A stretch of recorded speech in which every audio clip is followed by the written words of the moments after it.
Prime Minister Vajpayee joins us on NDTV. Thank you very much, Mr. Vajpayee, for joining us.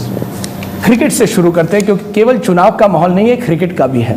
क्या आपको लगता है वाजपेयी जी कहीं ना कहीं जो क्रिकेटर होते हैं वो अपने रिकॉर्ड हमेशा ध्यान में रखते हैं, कितने सेंचुरीज बनाए, कितने डबल सेंचुरीज, कितने विकेट्स, कितने चुनाव वाजपेयी जी जीते हैं, क्या आप ध्यान में रखते हैं? अलग अलग गिनती करना तो मुश्किल है, लेकिन 57 से मैं चुनाव लड़ रहा हूँ और जब लोकसभा में हार जाता हूँ तो राज्यसभा में चला जाता हूँ। अब आप उसको हार समझेंगे या जीत समझेंगे मैं नहीं जानता। लेकिन वो जो 57 का जो चुनाव है, जब पहली बार आप जीते बलरामपुर से, अभी भी याद आपकी वो ताज़ा है? हाँ, पूरी तरह अच्छी तरह याद है। हमारे पास 2 जीपें थी, एक पार्टी ने दी थी, एक किराए पर ली थी और कोई साधन नहीं था। कार्यकर्ता जरूर थे। जिस दिन मतदान हो रहा था उस दिन मेरी जीप कहीं जंगल में खराब हो गई, तो मतदान की समाप्ति पर मैं पहुंच नहीं सका, लेकिन मैं चुनाव जीत गया। तब तो 2 ही जीप थे, आज तो गाड़ी पर गाड़ी है आपके साथ। हाँ, है। आपने कभी सोचा था 57 में कि 2004 में वाजपेयी जी एक बार फिर लोगों के सामने रहेंगे, चौथी बार आप प्रधानमंत्री बन सकते हैं, जो जवाहरलाल नेहरू भी नहीं बने? कभी आपने ऐसा सोचा था? नहीं, वो चौथी बार बनना कोई बड़ा महत्वपूर्ण नहीं है। परिस्थिति ऐसी थी कि उसमें बन गए, लेकिन 4 बार बने और 5 साल के लिए बने, ऐसा तो नहीं हुआ है। पर आपने कभी सोचा था कि आप पब्लिक लाइफ में इतने साल रहेंगे, इतना आपका, you will have such a big image in public life? Did you ever think about it in 57? कभी नहीं सोचा था। इतना जरूर सोचा था कि मैं अच्छा साहित्यकार बनूंगा और मेरी कविताएं पढ़ी जाएंगी। यानी अब भी आप पहले साहित्यकार और कवि बनना चाहते हैं, उसके बाद ही नेता बनना चाहते थे? ये बात सही है। ये बताएं, लेकिन ये जो चुनाव है, ये लोग कहते हैं it is about feel good factor, India shining. क्या आप वाकई मानते हैं कि ये सबसे बड़ा मुद्दा है इस चुनाव में, इंडिया शाइनिंग? भारत को कहाँ लेकर जाना है 2020 में, 2025 में? क्या ये सबसे बड़ा मुद्दा है इस चुनाव में? ये बात सच है कि इस चुनाव में देश का आत्मविश्वास बढ़ा हुआ है। आर्थिक स्थिति में जब से सुधार हुआ है तब से ये आत्मविश्वास और भी बढ़ गया है। समस्याएं हल करने में हमें सफलता मिल रही है। ऐसी समस्याएं जिनको हल करना मुश्किल जान पड़ता था, उसके कारण भी वातावरण सुधरा है। लेकिन और फसल बहुत अच्छी हुई है। बरसात ने हमारा साथ दिया है, इसका भी योगदान है। लेकिन वाजपेयी जी, कुछ दिन पहले ही लखनऊ में एक हादसा हुआ जिसमें महिलाएं 50 रुपए की साड़ी के लिए भागदौड़ में 21 महिलाएं मरती हैं। क्या आपको लगता है इससे ये जो फील गुड फैक्टर है, इस पर कोई असर होता है कि कहीं ना कहीं अभी भी हमारे देश में 50 रुपए की साड़ी के लिए लोग भागते हैं? तो कहीं ना कहीं ये फील गुड नहीं, ये दृश्य तो बहुत ही द्रवित करने वाला है। ऐसा होना नहीं चाहिए था। वो एक दुर्घटना थी। इतनी बड़ी संख्या में साड़ियां लेने के लिए महिलाएं इकट्ठी हो गई, ये बात अभी तक मेरी समझ में नहीं आई है।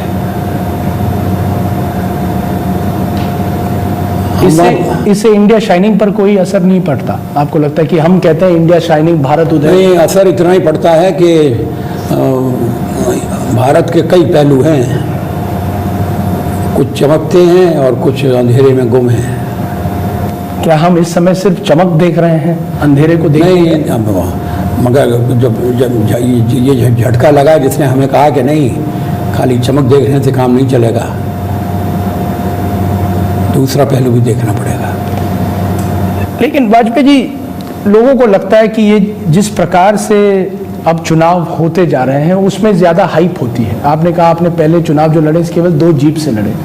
क्या आपको लगता है कहीं ना कहीं इससे हमारी जो राजनीति है उस पर भी असर पड़ा है कि हम राजनीति बहुत खतरनाक स्थिति की ओर जा रही है। जनतंत्र धन तंत्र में बदल रहा है। ये देश के लिए अच्छा नहीं है। यानी जिसके पास पैसा हो वही चुनाव लड़ सकता है, चुनाव लड़ सकता है, वही जीत कर आ सकता है। ये बात अलग है कि अभी भी चुनाव पैसा देने वाले अपनी नीतियों पर ज़्यादा जोर नहीं दे रहे हैं। मैं ज़्यादा जोर का प्रयोग कर रहा हूँ, लेकिन पूंजी का प्रभाव बढ़ रहा है और ये आगे जाकर देश के लिए एक अभिशाप होगा। आपने कहा कि कुछ जगहों में अंधेरा है, कहीं इंडिया शाइनिंग है। क्या आपको कुछ लोग कहते हैं कि केवल अर्बन एरियाज में चमक है, रूरल ग्रामीण क्षेत्र में अभी भी अंधेरा है? नहीं, सारे ग्रामीण क्षेत्र को भी एक डोरी से बांध देना ठीक नहीं होगा। गांव में भी जिसके पास ज़मीन है, जिसने सिंचाई का प्रबंध कर लिया है, वो खुशहाल है। और ऐसे लोग सारे देश में फैले हुए हैं। इसके बावजूद कि आपने जैसे कहा कि जो पब्लिक लाइफ है उसमें गिरावट एक प्रकार से आई है, इसके बावजूद आप कह रहे हैं कि इंडिया शाइनिंग है। क्या लोगों की वजह से इंडिया शाइनिंग है या कि नेताओं की वजह से इंडिया शाइनिंग है इस समय? नहीं नहीं, दोनों बातें हैं। अब फसल अच्छी हो गई, अन्न के भंडार भरे हैं, अब इसके लिए किसान शाइनिंग है या नहीं, किसान की वजह से शाइनिंग है या नहीं।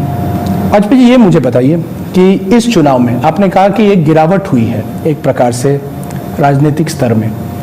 इस चुनाव में आपने देखा है कि पर्सनल अटैक्स बढ़ गए हैं। आपने कहा था कि डिबेट जो होना चाहिए वो डिग्निफाइड डिबेट होना चाहिए, कुछ स्तर होनी चाहिए डिबेट की। इसके बावजूद पर्सनल अटैक्स होते रहते हैं, तो क्या मतलब रह गया फिर? पर्सनल अटैक्स नहीं होना चाहिए, सब लोग मानते हैं, मगर होते फिर भी होते हैं, ये भी बात मानते हैं। मैं तो जब से चुनाव लड़ रहा हूँ तब से 1942 मेरे साथ लगा हुआ है, जबकि सारी दुनिया जानती है कि 1942 में मेरी कोई ऐसी भूमिका नहीं थी जिसके लिए मुझे शर्मिंदा होना पड़े। कैसे लगता है जब लोग 1942 आपके नाम पर even they attack you on 1942, how do you feel? मुझे पीड़ा होती है। तो क्या आपको लगता है उसी से जब कोई दूसरों पर पर्सनल अटैक करे, जैसे सोनिया गांधी का जो फॉरेन ओरिजिन मुद्दा उठा है इस चुनाव में, नरेंद्र मोदी ने कुछ उनके खिलाफ कहा, विनय कटियार ने उनके खिलाफ कहा, क्या आपको लगता है वो उन्होंने गलत कहा, ऐसा नहीं करना चाहिए? नहीं कहना चाहिए। पर आपके कहने के बावजूद वो कहते हैं, तो उसमें क्या आपको नहीं कहीं लगता कि चुनाव की जो चुनावी प्रचार है उस पर कहीं ना कहीं इसका असर होता है, बुरा असर होता है? ये बात सच है। मना करने के बाद भी वो बातें दोहराई जाती हैं, ये और खेदजनक है। लेकिन आपने भी खुद कहा है थाने की एक रैली में कि ये जो फॉरेन ओरिजिन्स का इश्यू है इस पर बहस होनी चाहिए, इस पर पॉलिटिकल डिबेट होना चाहिए। तो एक प्रकार से आप भी उसको लेजिटिमाइज कर रहे हैं कि होना चाहिए एक डिबेट। लेजिटिमाइज करने का सवाल नहीं है, ये मुद्दा तो बन गया है। अब उसको विवाद का विषय बनाकर हल करने का रास्ता निकाला जाए, वो बात अलग है। लेकिन वो सोनिया जी के साथ जुड़ गया, ये और भी दुर्भाग्य की बात है। वो तो आप ही के पार्टी ने तो जोड़ा है, हमारी पार्टी ने नहीं जोड़ा, वो सचमुच में राष्ट्रवादी कांग्रेस ने जोड़ा है। अगर राष्ट्रवादी कांग्रेस उस समय इसको इशू न बनाती और इसको इशू बनाकर अगर वो तो पार्टी से टूटते नहीं तो ये इशू इतना बड़ा कभी नहीं बनता। पर क्या आप लेजिस्लेशन लाएंगे? अगर आपने अपने मैनिफेस्टो में कहा है कि आप लेजिस्लेशन लाएंगे कि people in high offices who are of foreign origins people of foreign origin cannot hold high office, will you bring such a legislation? नहीं, हम लाएंगे और अगर बहुमत का समर्थन मिल गया तो वो पास हो जाएगा। लेकिन हम ईमानदारी से अनुभव करते हैं कि जब तक इस सवाल पर बहस न हो जाए तब तक कोई लाने और न लाने की बात नहीं होना चाहिए। एक बताइए let us come to your term as prime minister. आपकी सबसे बड़ी उपलब्धि क्या थी? आप जैसे कह रहे हैं, what would you say has been your biggest achievement as prime minister? सबसे बड़ी उपलब्धि इतने ये जो 6 साल हुए हैं, आपके लिए सबसे बड़ी उपलब्धि क्या रही है? Your biggest achievement? मेरे लिए तय करना मुश्किल है। मैं आपसे एक दो पूछता हूं। पाकिस्तान के साथ अमन चैन जो आपने लाया, जिस प्रकार से आपने जो पहल की, क्या आप समझते हैं ये एक परमानेंट प्रोसेस है अब पाकिस्तान के साथ? नहीं, अगर ये परमानेंट प्रोसेस बन जाती है तब मैं उसे अपना अचीवमेंट मानूंगा। क्या ये आपका लक्ष्य एक प्रकार से है कि एक प्रकार से जब भी अगर आप प्रधानमंत्री एक बार फिर बनेंगे तो पाकिस्तान के साथ? नहीं, केवल पाकिस्तान नहीं, सभी पड़ोसी देशों के साथ। और अब अच्छे वक्त विकसित करने का समय आ गया है। इसमें आपने क्रिकेट को भी जोड़ दिया। Was this a personal decision कि क्रिकेट खेलना चाहिए दोनों देशों के बीच में? क्या क्योंकि प्रेशर बहुत होगा आप पर कि मत खेलिए? नहीं, मगर क्रिकेट खेलने का सुझाव सबसे पहले मुशर्रफ की तरफ से आया था। पर क्या आपको लगता है कि जो समस्या है भारत पाकिस्तान की वो हल हो सकती है? खास करके जो कश्मीर का मुद्दा है, क्या आपको लगता है कि हल हो सकता है? ये परिस्थितियों पर निर्भर करता है। मुश्किल है। पाकिस्तान में भी ये अनुभूति बढ़ रही है कि कश्मीर के लिए कब तक लड़ाई चलेगी। और आपको लगता है बदलाव आ रहा है दोनों देशों में? उनके यहाँ भी लोगों की मनोदशा बदल रही है। क्या हम विश्वास कर सकते हैं पाकिस्तानी लीडरशिप में कि वो बदलाव लाएंगे? क्योंकि मुशर्रफ बार बार कहते हैं कश्मीर कोर इश्यू है। नहीं, उनकी तो मजबूरी है। टॉकिंग हेड्स जो 5 साल हुए, एक फेलियर बार बार आता है गुजरात। कहते हैं वाजपेयी जी ने कहा नरेंद्र मोदी से राजधर्म निभाओ, इसके बावजूद बेस्ट बेकरी जैसा जजमेंट आता है कि लोगों को इंसाफ नहीं मिला। क्या मानते हैं कि आपकी वीकनेस थी एक? आपने ये सवाल पूछा, ये बहुत अच्छा किया। जब मैंने गुजरात का हत्याकांड देखा पहली दफ़ा तो मैंने उसकी निंदा की थी। मैं कैंप में गया था, मेरा भाषण मौजूद है, लेकिन तब तक मैंने जो हिंदू जिंदा जलाए गए थे उसकी तस्वीर नहीं देखी थी। इसलिए जो कुछ हुआ बहुत बुरा हुआ, लेकिन मैं मानता हूँ कि अगर हिंदू जलाए न जाते तो बाद में जो हत्याकांड हुआ वो नहीं होता। लेकिन इंसाफ का जो सवाल आता है, आम आदमी को इंसाफ अभी तक नहीं मिला है। मैं मानता हूँ। तो अब सर्वोच्च न्यायालय कुछ कदम उठा रहा है, उम्मीद करना चाहिए कि वो सही साबित होंगे। लेकिन आपके क्रिटिक्स जो है हमेशा कहते हैं वाजपेयी जी एक चीज अहमदाबाद में कहेंगे, दूसरी चीज नहीं। ये आपकी सबसे बड़ी नहीं, ये तो मेरे बारे में यही आलोचना कई सालों से हुई है। क्या आप मानते हैं आप एक चीज गुजरात में कह गए, दूसरी चीज गोवा में कह गए? ऐसा नहीं है। गुजरात में जब मैंने देखा तब तो मुझे पता नहीं था कि इस तरह से हिंदू जिंदा जलाए गए हैं, और इसलिए जब मैं गोवा पहुंचा तो पहली दफ़ा वो बात मेरे सामने लाई गई। पहले मैं समझता था कि दंगा हुआ है, कोई हिंदू मुस्लिम मरे हैं, लेकिन जिस तरह से जिंदा जलाए गए हैं, जब वो तस्वीर मैंने देखी तो मुझे लगा कि ये तो बहुत ज़्यादा अन्याय हुआ है। लेकिन फिर भी उसका जवाब ये नहीं था कि मुसलमानों को मारा जाता। But could you have done more with the Narendra Modi government? You are the prime minister, do you think you could have been tougher? थोड़े जो कठोर जो निर्णय लेने पड़ते हैं आप कभी नहीं लेते। पार्टी में सवाल आया था और पार्टी को एक फैसला करना पड़ा, पार्टी दूसरा फैसला नहीं कर सकती थी। मैं ये सवाल इसलिए पूछ रहा हूँ क्योंकि बार बार एक बार कही जाती है कि Vajpayee ji when it comes to tough decisions tries to take the middle path, कि जैसे अयोध्या के मुद्दे पर एक तरफ वीएचपी आप पर दबाव डाल रही है, दूसरी तरफ आप प्राइम मिनिस्टर है एक अलायंस के, तो उस स्थिति में क्या होता है? Do you sometimes find it difficult to handle those issues? हाँ, उसमें समझौता करना पड़ता है और उसकी कीमत चुकाना पड़ती है। क्या आपने अक्सर समझौता किया है? क्या ये आपकी सबसे बड़ी कमजोरी है ये आप समझते हैं आपकी सबसे बड़ी उपलब्धि है कि आप कंसेंशुअल पॉलिटिशियन हैं, इसलिए लोगों को साथ ले नहीं, लोगों को साथ लेकर चलना भी जरूरी है, वरना आप इतने विशाल और विविधता से पूर्ण देश में कुछ कर नहीं सकते।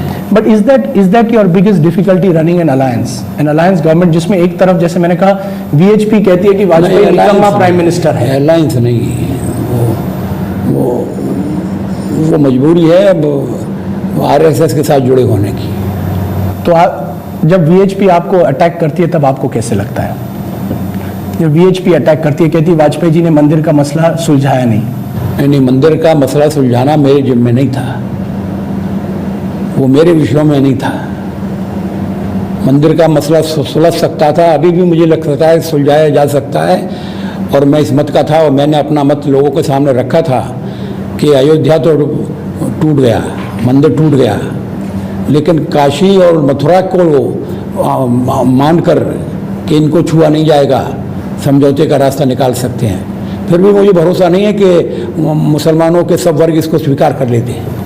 आपने आज कहा है कि पाकिस्तान के साथ आपको थोड़ा भरोसा है कि अमन हो सकता है, क्या अयोध्या का मसला भी अगर आप प्रधानमंत्री एक बार फिर बने? मेरे प्रधानमंत्री बनने से नहीं होगा, ये तो साधु संतों को समझ में आएगा, और उसमें और हिंदू संगठनों को जब सहयोग मिलेगा तो ये मसला तय हो सकता है। पर आपकी प्राथमिकता क्या रहेगी अगर आप प्रधानमंत्री एक बार फिर बने इसी प्रकार के गठबंधन की? आपकी प्राथमिकता? तो कोशिश करेंगे कि समस्या का समाधान हो जाए। I want you in this last section two look at the new generation, क्योंकि भारत जो है, युवा पीढ़ी जो है 35 साल के नीचे, उनके लिए बताइए। आपने कहा कि पब्लिक लाइफ गिर गया है, अच्छे लोग नहीं आते आज पब्लिक लाइफ में। जब आप गए थे पब्लिक लाइफ में और आज पब्लिक लाइफ में बहुत फर्क, अंतर पड़ गया है। आप उनको क्या दिशा देंगे जो यंग है? How what advice would you give them? Would you encourage them to enter public life? क्या आप समझते हैं उन्होंने आना चाहिए पब्लिक लाइफ में? जरूर आना चाहिए, और कुछ सिद्धांतों को लेकर आना चाहिए, उन सिद्धांतों का पालन करना चाहिए। उनकी कीमत चुकाना पड़े तो चुकाना चाहिए। अब हर एक व्यक्ति किसकी कितनी कीमत चुका सकता है ये तो उस पर निर्भर करता है। But is that possible in alliance politics? We have seen opportunism. लोग मौका उठा के कभी आपकी सरकार में आते हैं, कभी बाहर चले जाते हैं।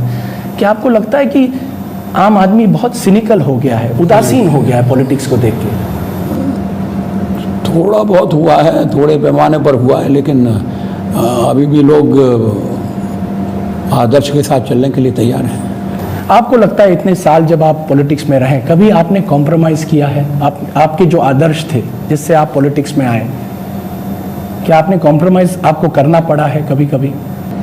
नहीं, राजनीति में तो कदम कदम पर कॉम्प्रोमाइज़ करना पड़ता है, लेकिन कॉम्प्रोमाइज़ कौन सी कीमत देकर हुआ है ये महत्व का सवाल है। आपको जीवन के मूल्य हैं जिनके साथ कॉम्प्रोमाइज़ नहीं हो सकता। आपके लिए सबसे बड़े सिद्धांत क्या रहे हैं जब आप पब्लिक लाइफ में आए हैं? आपके सबसे बड़े सिद्धांत जो आप समझते हैं, आप आज भी आप अपने आदर्श सिद्धांत क्या समझते हैं? प्रामाणिकता ही सबसे बड़ा सिद्धांत है। लेकिन अगर आप इर्द गिर्द आपके देखते हैं कि आपके जो नज़दीकी लोग हैं, कभी कभी आपके मंत्री हैं, हाँ, तो आपके टेन्योर में तहलका हुआ, दिलीप सिंह जुदेव जैसा एपिसोड हुआ, क्या आपको लगता है? नहीं, ये आप मानकर चल रहे हैं कि तहलका में हमारे साथ जो मंत्री थे वो दोषी हैं, उनका दोष अभी तक प्रमाणित नहीं हुआ है। पर दिलीप सिंह जुदेव जैसे हादसे होते, दिलीप सिंह जुदेव जैसे व्यक्ति, ये बड़ी दुर्भाग्यपूर्ण घटना है, और मैं भी उन लोगों में से था जिन्होंने कहा कि इनको फिर से चुनाव लड़ने के लिए निमंत्रित नहीं करना चाहिए। तो आप समझते हैं ये एक रूल होनी चाहिए, anybody who has got a criminal chargesheet should not be allowed to contest election? अगर मेरी चले तो मैं ऐसा नियम बनाने के पक्ष में हूँ और नियम बना देता, लेकिन मुझे पार्टी चलानी है और पार्टी वर्तमान वातावरण में चलानी है, इसलिए इस संबंध में जो कड़ाई होनी चाहिए थी वो नहीं हो सकी। Any other legislation you would like to bring in, whether it is women's reservation, कोई बड़ा लेजिस्लेशन जो आप लाना चाहेंगे जब अगर आप प्रधानमंत्री एक बार फिर बने, जो आपको लगता है टॉप ऑफ द प्रायोरिटी होना चाहिए? हाँ, तो महिलाओं के लिए आरक्षण का विधेयक आएगा और पास होगा। ये 5 साल पहले भी आपने कहा था। हाँ, मैं उस समय मेरे ध्यान में 33.5% की बात थी, लेकिन अब मुझे लगता है कि 20% पर या 25% पर अगर कांग्रेस पार्टी मान लेगी, और उस समय मुलायम सिंह मानने के लिए तैयार थे, लेकिन श्रीमती सोनिया गांधी ने स्वीकार नहीं किया, वो अड़ी हुई थी अपनी बात पर। आखिरी का सवाल, आपने आज भी कहा कि जब भी क्रिकेट पर एक बार फिर आते हैं, क्रिकेटर जो होता है, तेंदुलकर हो या राहुल द्रविड़ हो, कहीं ना कहीं एक दिन बहुत चौके छक्के मारने के बाद रिटायर होता है। अटल बिहारी वाजपेयी, क्या आप उसी क्रिकेटर की तरह एक दिन रिटायर होना चाहते हैं? क्या आप कभी समझते हैं बहुत हो गया, बहुत चुनाव लड़ लिए? ये तो मेरा आखिरी चुनाव है, ऐसा मैं समझता हूँ। ये आखिरी चुनाव है। क्या आपको लगता है कि next generation is ready to take over from Atal Bihari Vajpayee? BJP में है, लोग बार बार नाम निकालते हैं, मैं एंड में कह रहा हूँ, LK आडवाणी आपके बाद होंगे प्रधानमंत्री। क्या इस तरह की बात है? क्या कोई सक्सेशन लाइन है आपके दिमाग में जो आप चाहेंगे? नहीं, पार्टी में इस सवाल पर भी आम सहमति है कि मेरे हटने के बाद क्या होगा। तो अब वो सवाल का जवाब नहीं दे रहे हैं वहाँ? नहीं, मैं जवाब दे रहा हूँ, जवाब देने की कोशिश कर रहा हूँ। अब आप 80 साल के होंगे इस साल। अभी कहाँ हूँ? होंगे। क्या करना चाहेंगे वाजपेयी जी? अगर आप सोच ले तेंदुलकर और द्रविड़ की तरह एक दिन के रिटायर होना है, क्या करना चाहिए? वही साहित्यकार, वही कवि बनना चाहेंगे एक बार फिर? ये बात सच है, मैं फिर लेखन की दुनिया में वापस जाना चाहूँगा। Can I ask you at the end to give your favourite poem at the moment? आप चुनाव में जा रहे हैं, लोगों के सामने जा रहे हैं, क्या कहना चाहेंगे अगर आप लोगों के सामने? कविता, कोई साहित्य, कोई कविता है जो आप लोगों के सामने कहना चाहेंगे इस चुनाव में, इस चुनाव के लिए? हार नहीं मानूंगा, रार नहीं ठानूंगा, काल के कपाल पर लिखता मिटाता हूँ, गीत नया गाता हूँ। वाजपेयी जी, बहुत बहुत शुक्रिया, थैंक यू।